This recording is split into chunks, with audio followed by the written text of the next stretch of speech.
Guys, അപ്പം നമുക്കിന്ന് നമ്മുടെ ഓണം സദ്യയുടെ ഒരു പ്രധാന വിഭവമായ പുളിയിഞ്ചി ഉണ്ടാക്കിയാലോ. അതിന് വേണ്ടിയിട്ട് നമ്മൾ ഉരുളിയിൽ എണ്ണ ചൂടാക്കാൻ വേണ്ടിയിട്ട് വെച്ചിട്ടുണ്ട്. അപ്പം അതിലേക്ക് നമുക്ക് ഇഞ്ചി അരിഞ്ഞ് വെച്ചിട്ടുണ്ട്, പിന്നെ കുറച്ച് പച്ചമുളക് അരിഞ്ഞ് വെച്ചിട്ടുണ്ട്. അത് കഴിഞ്ഞ് വെള്ളം, അല്ലെങ്കിൽ ചില നാട്ടിൽ ഇന്ന് ശർക്കര എന്ന് പറയും, ചില നാട്ടിൽ ഇന്ന് വെള്ളം എന്ന് പറയും. അതും നമ്മളിങ്ങനെ അരിഞ്ഞ് വെക്കുന്നുണ്ട്. അപ്പം അതും അരിഞ്ഞ് വെച്ചിട്ടുണ്ട്. പിന്നെ നമ്മൾ പുളി വെള്ളത്തിലിട്ട് വെച്ചിട്ടുണ്ട്.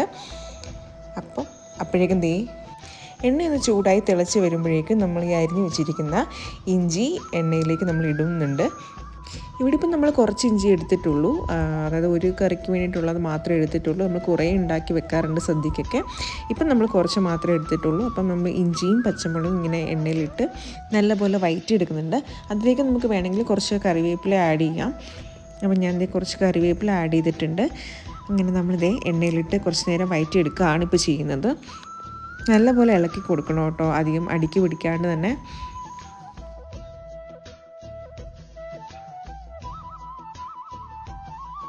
ഇത് പല ഏരിയയിൽ പല രീതിക്ക് ഉണ്ടാക്കുന്നവരുണ്ട് കേട്ടോ. അതായത് ഇഞ്ചി പൊടിച്ച് ചേർക്കുന്നവരുണ്ട്, ഇഞ്ചി കടിക്കണമെന്ന് ആഗ്രഹമുള്ളവർ അങ്ങനെ കടിക്കാൻ വേണ്ടിയിട്ട് ഇങ്ങനെ അരിഞ്ഞിട്ട് വഴറ്റിയെടുക്കുന്നവരുണ്ട്. അപ്പം നമ്മളിപ്പം വഴറ്റിയെടുക്കുകയാണ് ചെയ്യുന്നത്, ഇഞ്ചി പൊടിച്ച് ചേർക്കുന്നില്ല. ഇപ്പം എണ്ണയിൽ കിടന്നിട്ട് ഇഞ്ചി ഇങ്ങനെ മൂത്ത് വരുന്നുണ്ട്. നമുക്കൊരു കടിക്കുന്ന പരുവം ആവുന്നിടം വരെ നമ്മളിങ്ങനെ വഴറ്റിക്കൊണ്ടേ ഇരിക്കും.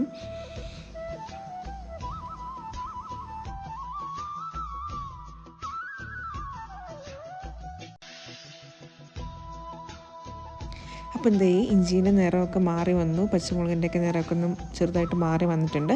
അപ്പോൾ ഇതിലേക്ക് ആഡ് ചെയ്യാൻ വേണ്ടിയിട്ട് നമ്മൾ പുളി ഓൾറെഡി വെള്ളത്തിലിട്ട് വെച്ചിട്ടുണ്ടായിരുന്നു. അത് നമ്മൾ ഇപ്പോൾ അരിച്ചെടുക്കുകയാണ്. അങ്ങനെ പുളി റെഡിയായി വന്നു. ഇനിയിപ്പോൾ നമ്മൾ വെള്ളം അരിഞ്ഞ് വെച്ചിട്ടുണ്ട്. പുളിയും വെള്ളമൊക്കെ ചേർക്കുന്നത് നമ്മുടെ ഓരോരുത്തരുടെ ഇഷ്ടം അനുസരിച്ചിട്ടാണ് കേട്ടോ. അതായത് എത്ര മധുരം വേണം, എത്ര പുളി വേണം, അപ്പോൾ അവരവരുടെ ഇഷ്ടം അനുസരിച്ചിട്ട് നമുക്ക് ആഡ് ഓൺ ചെയ്യാവുന്നതാണ്. അപ്പോൾ നമ്മൾ പുളിവെള്ളം ചേർക്കുന്നതിന് മുന്നേ ആയിട്ട് നമ്മൾ കുറച്ച് മഞ്ഞൾപ്പൊടിയും കുറച്ച് മുളക് പൊടിയും ഇട്ട് വഴറ്റി എടുക്കുന്നുണ്ട്. ഇനി ഇത് കൂടാണ്ട് നമുക്ക് ചിലർ ഉലുവ ചേർക്കുന്നവരുണ്ട്, കായപ്പൊടി ചേർക്കുന്നവരുണ്ട്. അപ്പോൾ അങ്ങനെ ചേർക്കാൻ ആഗ്രഹമുള്ളവർക്ക് അങ്ങനെ ചേർക്കാം, അല്ലാത്തവർക്ക് ഇങ്ങനെയായാലും നമുക്ക് ചേർത്തുണ്ടാക്കാവുന്നതാണ്. അപ്പം നമ്മൾ മുളക് പൊടിയും മഞ്ഞൾപ്പൊടി ഇട്ടൊന്ന് ജസ്റ്റ് ഒന്ന് വഴറ്റിയെടുത്തു. ഇതിലേക്ക് നമ്മൾ എടുത്ത് വെച്ചിരിക്കുന്ന പുളിവെള്ളമാണ് ഇപ്പോൾ ഒഴിക്കാൻ വേണ്ടിയിട്ട് പോകുന്നത്. ഒന്ന് മൂത്ത് വരുമ്പോഴേക്കും നമ്മൾ ഈ പുളിവെള്ളം നമ്മൾ അതിലേക്ക് ആഡ് ഓൺ ചെയ്ത് കൊടുക്കുന്നുണ്ട്. ഇങ്ങനെ ഒഴിച്ച് കൊടുത്തതിന് ശേഷം നമ്മൾ നല്ല രീതിക്ക് ഇളക്കി കൊടുക്കണം കേട്ടോ. കുറേ നേരം നമ്മളിങ്ങനെ ഇളക്കി കൊടുക്കണം, നല്ല തിളയ്ക്കുന്നിടം വരെ.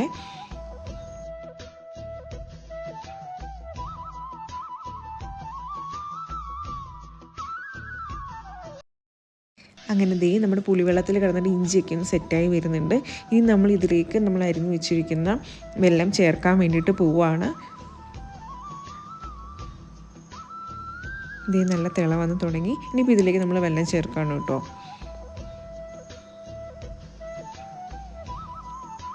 അപ്പം നിങ്ങൾക്ക് എത്രത്തോളം മധുരം ആവശ്യമുണ്ടോ അത്രത്തോളം നമുക്ക് ചേർക്കാവുന്നതാണ്. അതായത് പുളിക്ക് അനുസരിച്ച് ചേർക്കുക. അപ്പോൾ പുളിയും മധുരം കൂടെ മിക്സ് ചെയ്തൊരു നല്ലൊരു ടേസ്റ്റ് ആയിരിക്കും നമുക്ക് കിട്ടുക.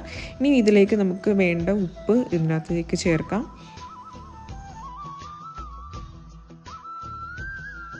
വെള്ളം ചേർത്ത് കഴിയുമ്പോൾ നമ്മൾ നല്ല രീതിക്ക് ഇളക്കി കൊടുക്കണം. ആ പുളി വെള്ളവും നമ്മുടെ ഇഞ്ചിയും നമ്മൾ ചേർത്ത വെള്ളം എല്ലാം കൂടെ ഒന്ന് മിക്സായി വരണം. നല്ല തിളച്ച് നല്ല കുറുകുന്ന പരുവം വരെ നമ്മളിങ്ങനെ ഇളക്കി കൊടുത്തുകൊണ്ടേ ഇരിക്കണം കേട്ടോ.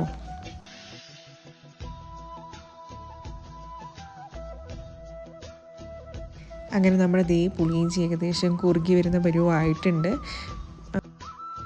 നല്ല കുറുകണം എന്ന് ആഗ്രഹമുള്ളവർക്ക് അങ്ങനെ നമ്മൾ കുറുക്കിയെടുക്കാം. കുറച്ച് ഗ്രേവി പോലെ വേണ്ടവർക്ക് അങ്ങനെ അധികം വെള്ളം പറ്റിക്കാണ്ട് നമുക്ക് എടുക്കാം കേട്ടോ.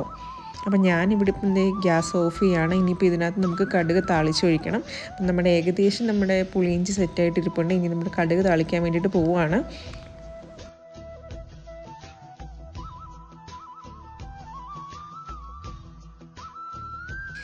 അങ്ങനെ നമ്മൾ കടുക് താളിച്ച് ഇതിനകത്തേക്ക് ഒഴിച്ചു. ഇനിയിപ്പോൾ നല്ല രീതിക്കൊന്ന് ഇളക്കി കൊടുക്കുക. ഇളക്കി കൊടുത്തു കഴിഞ്ഞാൽ നമ്മുടെ ഏകദേശം പുളിയിഞ്ചി റെഡിയായി കഴിഞ്ഞു. ഏകദേശം നല്ല നമ്മുടെ പുളിയിഞ്ചി റെഡിയായി തന്നെ കഴിഞ്ഞു. ഇനിയിപ്പോൾ നമ്മൾ ഇരുന്ന് എല്ലാം കൂടെ പിടിച്ച് നല്ല സെറ്റായി വരും. ഇപ്പോൾ തന്നെ നമുക്കൊരു ടേസ്റ്റ് ഫീൽ ചെയ്യാൻ തുടങ്ങും. ഇനിയിപ്പോൾ ഒരു കുറച്ച് നേരം വൈകുന്തോറും നമ്മളിതിൻ്റെ ടേസ്റ്റ് കൂടി വന്നുകൊണ്ടേയിരിക്കും കേട്ടോ. പുളിയിഞ്ചി ആയി കഴിഞ്ഞപ്പോഴേക്കും ഇവിടെ ഓരോരുത്തർ ടേസ്റ്റ് ചെയ്യാൻ വന്നു തുടങ്ങി. ആക്ച്വലി നല്ല ടേസ്റ്റ് ഉണ്ടായിരുന്നു. ഇപ്പോൾ തന്നെ നല്ല പുളീൻ്റെ ആ ഒരു സ്വാദ് നല്ല രീതിക്ക് അറിയാനുണ്ടായിരുന്നു. ഇനിയിപ്പോൾ ഇത് നല്ല രീതിക്ക് പിടിച്ച് വരുമ്പോഴും നല്ല ടേസ്റ്റ് ഉണ്ടാവും കേട്ടോ. അങ്ങനെ നമ്മുടെ പുളിയിഞ്ചി ഇവിടെ റെഡി ആയിട്ടുണ്ട്. നമ്മുടെ ഓണസദ്യക്ക് വിളമ്പാൻ വേണ്ടിയിട്ടുള്ളൊരു വിഭവമാണ്. അപ്പം നിങ്ങൾക്കും വീട്ടിൽ ട്രൈ ചെയ്യാം. ഓക്കെ, അപ്പം നെക്സ്റ്റ് വീഡിയോയിൽ കാണാം. ബൈ.